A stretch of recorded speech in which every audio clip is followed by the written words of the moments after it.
Hey guys, what is up, and I welcome each and every one of you to a new League of Legends video. So a new patch just rolled out, and it did have some significant changes that overall sort of changed the pace of the game. And with that, I'm sure a lot of people are wondering what exactly are the best champions for mid lane at the very moment. Now keep in mind the patch is still pretty fresh, so the champions I'll have listed here is going to be much more influenced by my own personal opinion on top of what I have just seen being very successful and what just simply makes sense to be good in this patch. With the changes to towers and how the bot lane towers are the only ones without fortification and the first blood tower gold as well, champions that have a lot of potential laning phase dominance and or have a lot of roaming potential for mid lane seem to be quite good. So if you end up enjoying this video and this slightly earlier release of my top 5 list giving you more of my personal opinion, let me know by hitting that like button. But either way guys, this video is going to be made in collaboration with Pro Guides. I have a link down below where you can do a free trial and check the site out for yourself, and they have a cool feature where you can talk to high-low players almost at any time, asking them almost any question.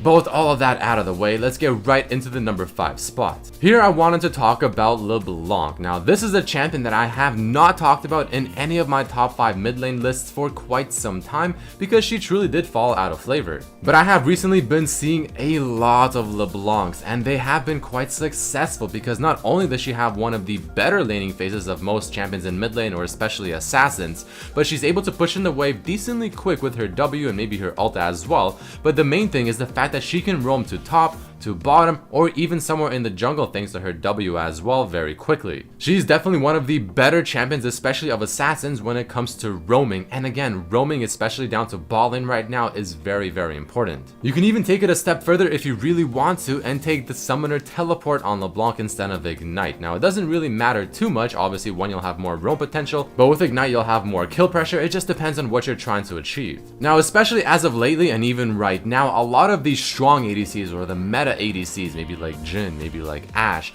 they're very immobile, and LeBlanc is literally made to be able to kill these types of champions very easily. So all in all, I really want to put LeBlanc back in this list at the number 5 spot because the number 5 spot usually is my sort of wild card. It's just whatever champion I feel like is actually quite good, I'll put it here. Still has a very dominant laning phase, is able to roam down to bot lane especially very easily and quickly, being able to put out a lot of pressure, being able to kill a lot of the current meta ADC champions quite easily as well.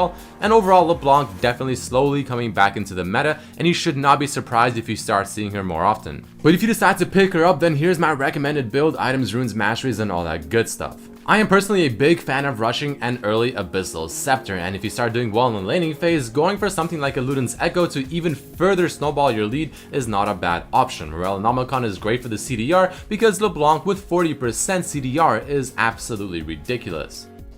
But let's move into champion number 4. Now this is a guy that normally I would want to put higher in this list, but I feel like not only is he already becoming quite obviously strong, but I wanted to make room for other champions, so number 4 will just simply have to do. But let's talk about Cannon. Now this guy I'm definitely scared of, and he is without question a champion that I would either pick or ban because I don't want to face him, but I would love having him on my team. He can be played very successfully either in the mid lane or even in the top lane, which is why it makes him such a great champion right now because he is a very good flex pick. And his power spike in the mid game is also insanely strong, especially if you go for the 3 core items being Proto Belt, Rylai's Crystal Scepter, and your Zhonya's, because not only do you still do a lot of damage, you offer fantastic CC with your kit, you have great mobility, you have decent poke with your Q, but you also are very difficult to kill to the point where it's actually very annoying to kill you. Now his wave clear unfortunately isn't the best thing in the world because he does require himself to use his E ability and go through all of the minions, which if the enemy team is pushing towards your tower is just simply not an option. But on the bright side, you have one of the best flash engages in League of Legends in my honest opinion. His laning phase is also very dominant because it's very hard to deal with him since he has a lot of different potential damage output. It's not very difficult to get his stun off either because you can do it at level 2 with the Q and W,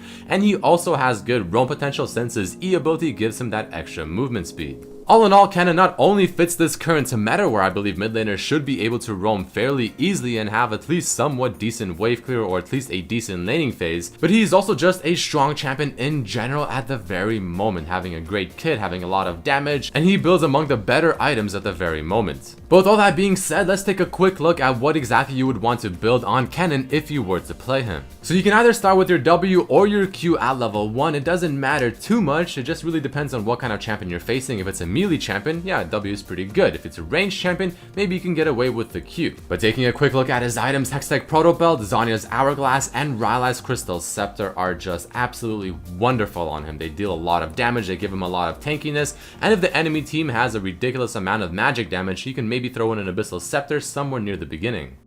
But moving on to champion number 3, this is where we'll be talking about Malzahar. Now, he did receive some nerfs in this current patch, but honestly, these nerfs weren't really that bad. I mean, sure, his passive cooldown has been increased, and sure, it doesn't linger for as long, but it still does its job, where if you accidentally get caught by something like an Ash Arrow, a Thresh Q, it'll still negate that, and you're still good to go, and that's the main purpose. Other than that, nothing else about Malzahar was touched. I mean, his Voidlings still do the same damage, he still has that fantastic synergy with the items and overall his kit. He can still push in waves quite easily, his teamfight pressure is still very strong if you play it correctly. Being able to lock down a squishy target is still very vital, and not only since he can push in waves very quickly, that also lets him have more freedom or more opportunities to be the one that starts the roam with his teleport or just simply walking down. He isn't really the best roamer in the entire world, but his kit is just still very strong, which is why he's still definitely worth mentioning in this list. So if you decide to play him, then here's my recommended build for this champion. Now for Malzahar, you want to go for the Morello. If you're playing mid lane, it's very effective, gives you the CDR and the extra damage that you want as a mid laner. Rylai's Crystal Scepter is absolutely core. If they have a lot of tanks, Liandry's Torment is fantastic, but if they have a lot of maybe assassins or high damage dealing diving type champions, you want to fit in the Rod of Ages right before the Morello Nomicon. But other than that, this should be somewhat self-explanatory.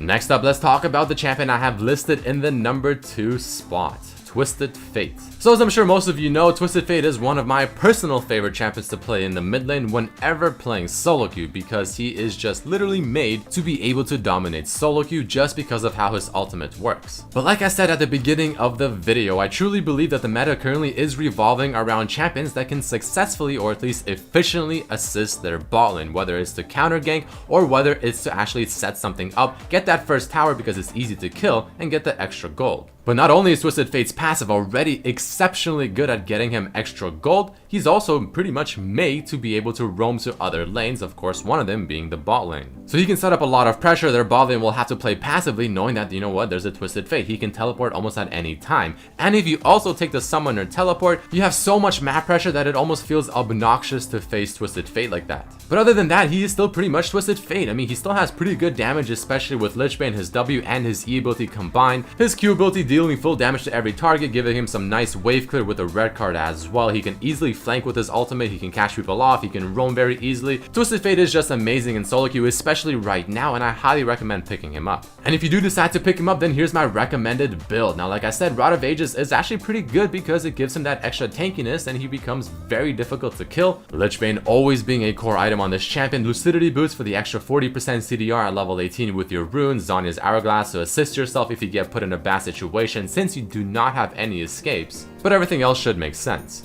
And the number 1 spot, before we go into a few honorable mentions, is going to be given to Victor. Now this guy has not got a nerf, he has been a dominant force in the mid lane for several patches now, and Riot is just simply letting it pass. And even though the meta, like I said, does favor champions that can roam to bot lane, his kit is just simply too good at the very moment for him not to be in the number 1 spot. He's got solid lane pressure because of his Q shield auto attack with an E, he has one of the best wave clears in the entire game in my opinion, with his E ability plus Rylai's and of course the E being upgraded. Rylai's Crystal Scepter on him in general is just insanely strong. He has a lot of teamfight pressure with his W and his ultimate, giving him some nice AoE control, and honestly he can roam quite successfully since he can push in waves very early once he upgrades his E the first time, since a lot of champions are simply not able to match that lane pressure or the lane pushing abilities, and they cannot follow his roam as early or as quickly. I feel like I've talked about Victor so often in these videos that you almost know exactly what I'm going to say already, so there really isn't much more to say. He is very good, his kit is insanely strong, he gives you almost everything you would want from a mid laner at the very moment, and he's without question the best mid laner. But here's my recommended build for Victor. Now usually you want to try and upgrade his hex score fairly early, 2 times so that you first upgrade your E and then you upgrade your Q, but other than that, Abyssal Scepter is fantastic, Lucidity boots for the CDR, Rylai's Crystal Scepter, Rabadon's Voice Staff, all very core items, work very well on Victor, and he is very strong with them as well. Now one thing you can change is maybe skipping the Abyssal Scepter, and instead, if you're feeling a little bit more aggressive, you can go for a Lichbane maybe after you upgrade your hex score 2 times and also get your Rylai's Crystal Scepter. It's a lot of damage, but you are also going to be much squishier. Alright, before this video ends, there's going to be 3 honorable mentions that I really want to talk about. The first of which is going to be Kassadin. Now, Kassadin did receive some fairly small buffs in this patch, but I have been seeing a lot of Kassadin recently. I have played him myself as well, and I have to say, it's surprisingly not that bad. I mean, he really isn't that weak. You can definitely do a lot of things with him. He fits the current meta quite well. I mean, sure, his pre-6 is pretty bad in the laning phase, but once he does hit level 6, he can roam to lanes very easily. He is also an assassin champion, one that once you get your Lich Bane and you actually get a little bit later on into the game, can also kill the common or the popular ADC champions at the very moment very easily. So Kassadin is an honorable mention because I do feel like he is going to be slowly making a comeback. It's just a matter of how strong will he actually be, or how successful will people actually find him. But definitely expect to see more of this guy, as people are still trying to more or less feel him out.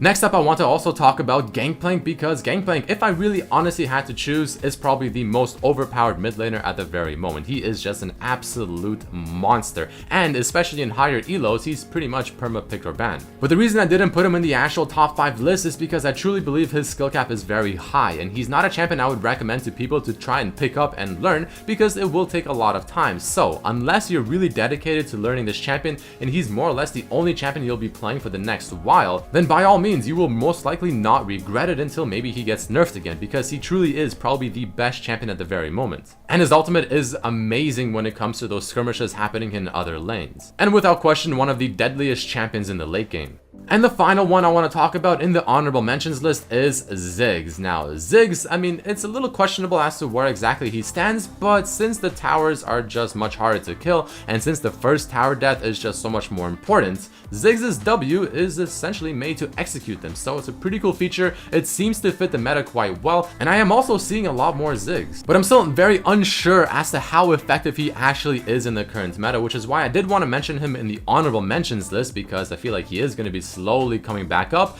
but I'm just not 100% sure on him yet, so it's kind of just something I'm watching, and I wanted to let you guys know about that.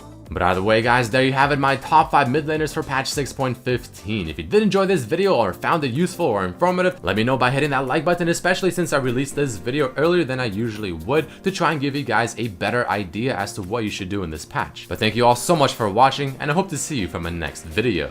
Peace.